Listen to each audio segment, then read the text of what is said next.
السلام علیکم ورحمۃ اللہ وبرکاتہ۔ آج چھٹے پارے سے 7ویں پارے کے ربع تک کا خلاصہ پیش خدمت ہے۔ اس سے پہلے کی آیتوں میں بتایا گیا تھا کہ جب کوئی سلام کرے یعنی السلام علیکم کہے تو اس سے بہتر جواب دینا چاہیے، ورنہ کم از کم اتنا ہی لوٹا دینا چاہیے۔ یہ اتنا اہم معاملہ ہے کہ اگر کوئی سلام کا جواب سلام سے نہ دے تو گویا اس نے اس کا سلام بھی قبول نہیں کیا۔ اس بات کی اگر اجازت دے دی جائے تو معاشرے میں ایک دوسرے سے نفرتیں بڑھیں گی، انتشار ہوگا اور شیرازہ بکھر جائے گا۔ اس میں گناہ سے معاشرے کو محفوظ رکھنے کے لیے چھٹے پارہ لا یحب اللہ کو ان الفاظ سے شروع کیا گیا ہے کہ اللہ برائی کرنے والوں کو پسند نہیں کرتا، الا یہ کہ کوئی مظلوم ہو۔ اللہ سب کچھ سننے اور جاننے والا ہے۔ مظلوم ہونے کی صورت میں اگرچہ برائی سے ظالم کا ذکر کرنے کی اجازت دی گئی ہے، لیکن اگر تم ظاہر اور باطن میں بھلائی ہی کیے جاؤ یا کم از کم برائی سے درگزر کرو تو اللہ کی صفت بھی یہی ہے کہ وہ بڑا معاف فرمانے والا ہے، حالانکہ سزا دینے کی پوری قدرت رکھتا ہے۔ گویا بتایا کہ عفو و درگزر کی عادت ڈالو۔ جس اللہ سے تم قریب ہونا چاہتے ہو اس کی شان یہ ہے کہ وہ نہایت حلیم اور بردبار ہے، سخت سے سخت مجرموں کو بھی رزق دیتا ہے اور بڑے سے بڑے قصور بھی معاف کرتا چلا جاتا ہے۔ لہٰذا اس سے قریب ہونے کے لیے تم بھی عالی حوصلہ اور وسیع النظر بنو۔ پھر بتایا کہ جس طرح کھلم کھلا انکار کفر ہے، اسی طرح اپنی شرائط پر ایمان لانا بھی کفر ہے۔ یعنی ہم ایمان لاتے ہیں لیکن فلاں رسول کو مانیں گے اور فلاں کو نہیں مانیں گے، اور اسلام اور کفر کے بیچ میں راستہ نکالنے کی کوشش بھی کفر ہے۔ یہود کی تاریخ دہرائی کہ وہ کس طرح گناہ پر گناہ کرتے چلے گئے، مگر ہم نے پھر بھی ان کے ساتھ معافی کا سلوک کیا۔ ایسے لوگوں سے اب بھلائی کی امید نہیں رکھنی چاہیے۔ پھر خاص طور پر عیسائیوں کو تنبیہ فرمائی کہ اللہ نے قرآن کی شکل میں جو نور مبین خلق کی رہنمائی کے لیے اتارا ہے اس کی قدر کرو اور گمراہی چھوڑ کر ہدایت پر آ جاؤ۔ عیسائیوں سے کہا کہ اپنے دین میں غلو نہ کرو۔ غلو یہ ہے کہ جو چیز پاؤ بھر ہے اسے سیر بھر کر دیا جائے۔ دین میں جو چیز مستحب ہے اسے فرض اور واجب کا درجہ دے دیا جائے، اور جو شخص مجتہد ہے اسے اس امام معصوم بنا دیا جائے، اور جسے اللہ نے رسول اور نبی بنایا ہے اسے الہی صفات میں شریک کر دیا جائے، اور تعظیم سے بڑھ کر اس کی عبادت شروع کر دی جائے۔ یہ لوگ اس غلو کو دین کی خدمت اور بزرگوں سے عقیدت سمجھتے ہیں، حالانکہ اللہ کے نزدیک یہ جرم ہے۔ عیسائیوں کی مثال اللہ نے دی کہ انہوں نے مسیح ابن مریم کو اللہ کے رسول سے آگے بڑھا کر اللہ کا بیٹا بنا دیا۔ مسلمانوں کو بھی غلو سے بچنا چاہیے۔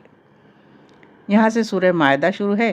اس میں اللہ تعالیٰ نے ذکر کیا ہے کہ اس نے آخری امت کی حیثیت سے مسلمانوں سے اپنی آخری اور کامل شریعت پر پوری پابندی کے ساتھ قائم رہنے اور اس کو قائم کرنے کا عہد لیا ہے۔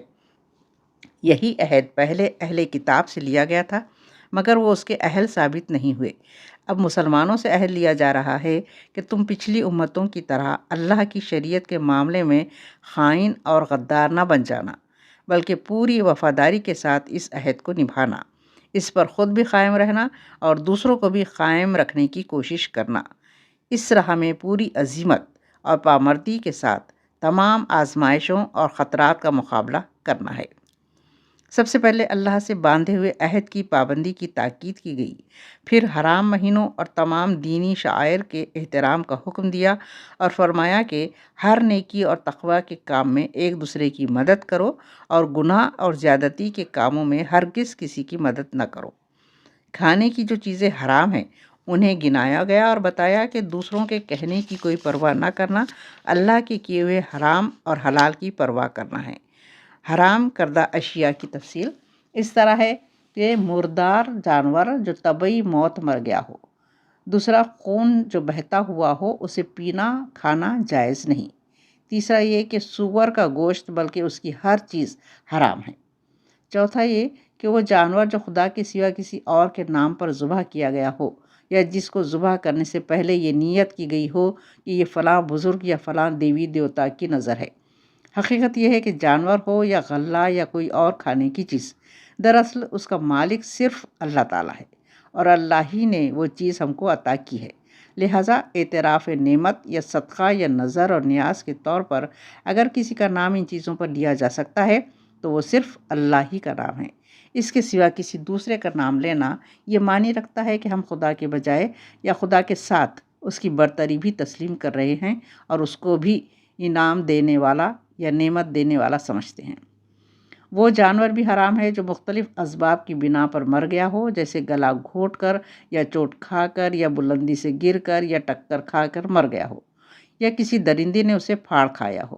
البتہ جسے ہم نے زندہ پا کر اللہ کے نام سے ذبح کر دیا ہو وہ جانور حلال ہے۔ اور یہ کہ وہ جانور بھی حرام ہے جو کسی آستانے پر ذبح کیا گیا ہو، اس سے مراد وہ سب مقامات ہیں جن کو غیر اللہ کی نظر و نیاز چڑھانے کے لیے لوگوں نے مخصوص کر رکھا ہو، خواہ وہاں کوئی پتھر یا لکڑی کی مورت ہو یا نہ ہو۔ اور یہ کہ پھانسوں یا فال گیری کے ذریعے جو تقسیم کر رکھا ہو وہ بھی حرام ہے۔ مشرکانہ فال گیری جس میں کسی دیوتا یا دیوی سے قسمت کا فیصلہ پوچھا جاتا ہے یا غیب کی خبر دریافت کی جاتی ہے یا باہمی نزاعات کا تصفیہ کرایا جاتا ہے۔ مشرکین مکہ نے اس غرض کے لیے کعبے کے اندر حبل دیوتا کو مخصوص کیا تھا۔ اس کے استھان میں 7 تیر رکھے ہوئے تھے جن پر مختلف الفاظ لکھے تھے۔ کسی کام کے کرنے یا نہ کرنے کا سوال ہو، گمشدہ کا پتہ لگانا ہو، خون کا فیصلہ مطلوب ہو، حبول کے پاسدار کے پاس پہنچ کر نذرانہ دیتے، دعا مانگتے، پھر تیروں کے ذریعے فال نکالا جاتا، جو تیر بھی نکلتا اسے حبول کا فیصلہ سمجھا جاتا۔ توہم پرستانہ فالگیری جیسے رمل، نجوم، حفر، شگون، نشتر بھی حرام ہیں۔ نیز جوئے کی قسم کے وہ سارے کھیل جن میں انعامات کی تقسیم حقوق اور خدمات اور عقلی فیصلوں پر رکھنے کی بجائے محض اتفاقی امر یعنی نمبرات پر رکھ دیا جائے، جیسے لاٹری، مومے وغیرہ۔ البتہ قرعہ اندازی کی صرف وہ سادہ صورت اسلام میں جائز ہے جس میں 2 برابر کے جائز کاموں یا حقوق کے درمیان فیصلہ کرنا ہو۔ ان تفصیلات کے بعد فرمایا کہ اب یہ دین تمہارے لیے مکمل کر دیا گیا اور اللہ نے شریعت کی نعمت تم پر تمام کر دی ہے، بس اسی کی پیروی کرو۔ تربیت کے لیے شکاری جانوروں کے ذریعے شکار، اہل کتاب کے کھانے اور ان کی عورتوں سے نکاح کے بارے میں احکام بتائے، ساتھ ہی یہ قید بھی لگائی کہ اس اجازت سے فائدہ اٹھانے والے کو اپنے ایمان اور اخلاق کی طرف سے ہوشیار رہنا چاہیے۔ پھر نماز کے لیے وضو کا حکم اور مجبوری کی حالت میں تیمم کی اجازت ہے۔ بنی اسرائیل سے عہد کا ذکر کیا۔ جب انہوں نے شریعت کی پابندی سے انحراف کیا تو اللہ نے ان پر لعنت کی۔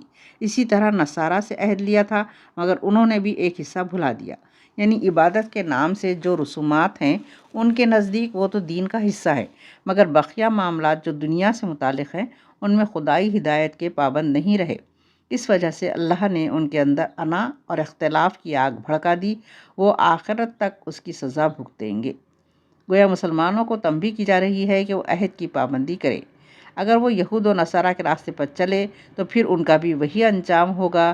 ان آیات کی روشنی میں ہم تاریخ کو دیکھ سکتے ہیں، اپنے زوال کے اسباب کو جان سکتے ہیں اور اس سے نکلنے کا راستہ بھی پا سکتے ہیں۔ پھر اللہ نے بنی اسرائیل کا وہ واقعہ دہرایا کہ اس نے اپنے فضل سے انہیں نوازا اور فتح و نصرت کے وعدے کے ساتھ بشارت دی کہ فلسطین کی مقدس زمین تمہاری منتظر ہے، جاؤ اور اس پر قبضہ کر لو۔ مگر قوم میں بچھڑے کی پوجا یعنی دنیا پرستی نے اتنی بزدلی پیدا کر دی تھی کہ وہ کہنے لگے کہ اے موسیٰ، تو اور تیرا رب جا کر پہلے لڑ کر فتح حاصل کر لیں تو ہم آ جائیں گے۔